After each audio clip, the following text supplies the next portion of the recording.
Bé, avui és un d'aquells dies que podríem dir que són agraïts, especialment agraïts, perquè coincideix amb una d'aquestes visites per diferents indrets, per diferents contrades de Catalunya.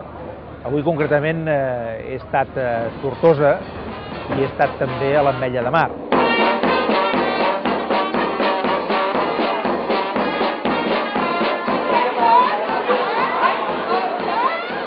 Són aquell tipus de visites que deia que són agraïdes perquè entres molt en contacte amb allò que en podríem dir la realitat del país.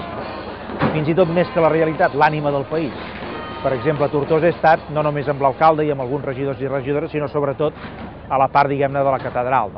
Una catedral que té una simbologia i una història i un pes específic doncs, molt gran. I després aquí a l'Ametlla de Mar amb una festa popular, una festa major, la festa major d'hivern que coincideix amb la Mare de Déu de la Candelera, una festa preciosa, una festa plena de vida, de dinamisme i de molta gent al carrer i per tot arreu. Dic que aquesta és la realitat i l'ànima del país i això em porta també a lamentar, per exemple, que de tant en tant hi ha gent que no és del tot sensible en aquesta realitat d'un país com Catalunya que, per altra banda, doncs, té sobre les seves espatlles més de 1000 anys d'història. Aquests darrers dies, per exemple, hem vist aquest document de la Conferència Episcopal Espanyola, que jo diria que és insensible en aquest tipus de realitats. Parla dels nacionalismes i, per tant, de les nacions com una cosa una mica llunyana, fins i tot com una cosa que no hauria de ser plenament acceptada, sense reserves. I jo crec que és una llàstima, perquè jo com a català i com a catalanista, fins i tot com a cristià, lamento que gent que està a dalt de tot, com la gent de la Conferència Episcopal, tinguin aquesta poca sensibilitat de coneixement del que és un país, del que és un poble i del que és una nació.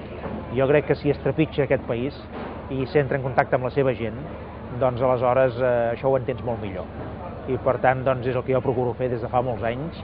És una cosa, com deia, molt agraïda, que recomano a tothom que ho pugui fer, conèixer un país en profunditat, que vol dir no només conèixer la història, sinó el paisatge, la natura, els pobles, les viles, les ciutats, les comarques, la gent, això és fonamental, la gent. Tot això enriqueix molt i tot això, a més, ajuda a tenir una visió molt més correcta i molt més justa, finalment, de la realitat d'un territori i d'un poble com el nostre.